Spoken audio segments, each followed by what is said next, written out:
ಹುಬ್ಬಳ್ಳಿ, ಧಾರವಾಡ ಸೇರಿದಂತೆ 10 ಮಹಾನಗರ ಪಾಲಿಕೆ ನೌಕರರು ಮುಷ್ಕರದಲ್ಲಿ ಪಾಲ್ಗೊಳ್ಳಲಿದ್ದಾರೆ.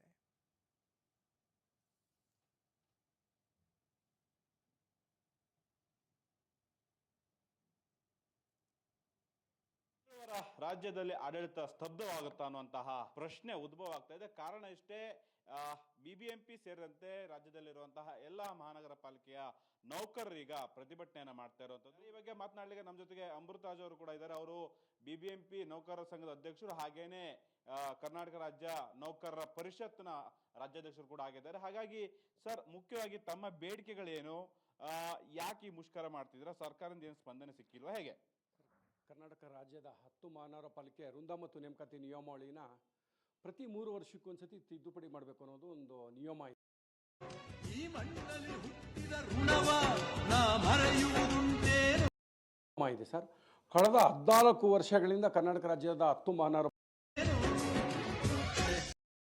ಪಾಲಿಕೆ ವೃಂದ ಮತ್ತು ನೇಮಕಾತಿ ನಿಯಮಾವಳಿ ಅನುಷ್ಠಾನ ಆಗಿಲ್ಲ. ಹೀಗಾಗಿ ಅಲ್ಲಿರೋ ಮಹಾನಗರ ಪಾಲಿಕೆ ಅಧಿಕಾರಿ ನೌಕರರಿಗೆ ಮುಂಬಡ್ತಿ, ವರ್ಗಾವಣೆ, ಎರವಲು ಸೇವೆ ಕಡಿವಾಣ ಹಾಕೋದಕ್ಕಾಗ್ತಾ ಇಲ್ಲ. ಹಾಗಾಗಿ ಅದು ಒಂದು ಅನುಷ್ಠಾನಕ್ಕಾದರೆ ಹೆಚ್ಚಿನ ರೀತಿಯಲ್ಲಿ ಮುಂಬಡ್ತಿ ಸಿಗುತ್ತೆ ಅನ್ನೋದು ನಮ್ಮ ಮೊದಲನೇ ಆಗ್ರಹ. ವೃಂದ ಮತ್ತು ನೇಮಕಾತಿ ನಿಯಮ ಜನರಿಂದ ನನ್ನ ಮೇಲೆ ಬಂದೆ, ಜನರನ್ನೇ ನನ್ನ ದೇವರನ್ನು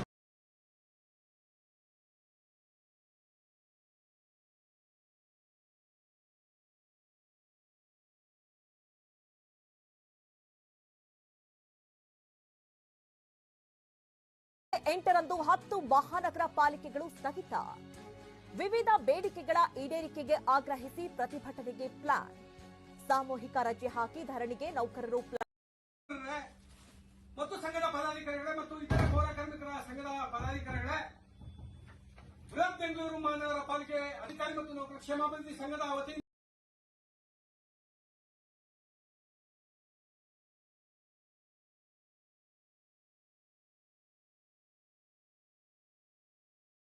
ಗಮನಿಸ್ತಾ ಹೋಗೋದಾದ್ರೆ, ನಾವು ಆಗ್ಲೇ ಹೇಳ್ತಾ ಇದ್ವಿ,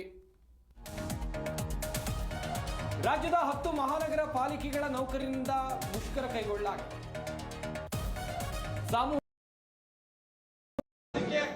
ಏನು ಪ್ರಮುಖ ಬೇಡಿಕೆಗಳನ್ನ ಈಡೇರಿಸೋದಕ್ಕೆ ಈಗಾಗಲೇ ಸರ್ಕಾರಕ್ಕೆ ಮತ್ತು ನಗರಾಭಿವೃದ್ಧಿ ಇಲಾಖೆಗೆ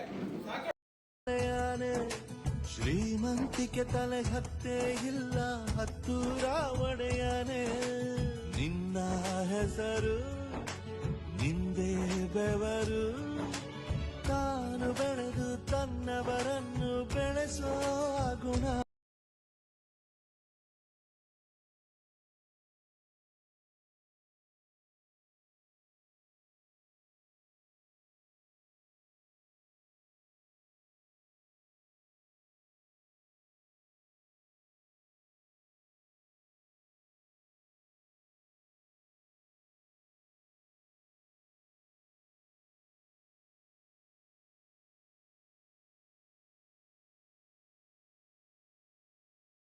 ಕೂತುಂಡರು ಕರಗಲ್ಲ, ಬೇಸಾಯವ ಮರೆತಿಲ್ಲ, ನಾನ್ ಪುಟ್ಟ ನಂಜ.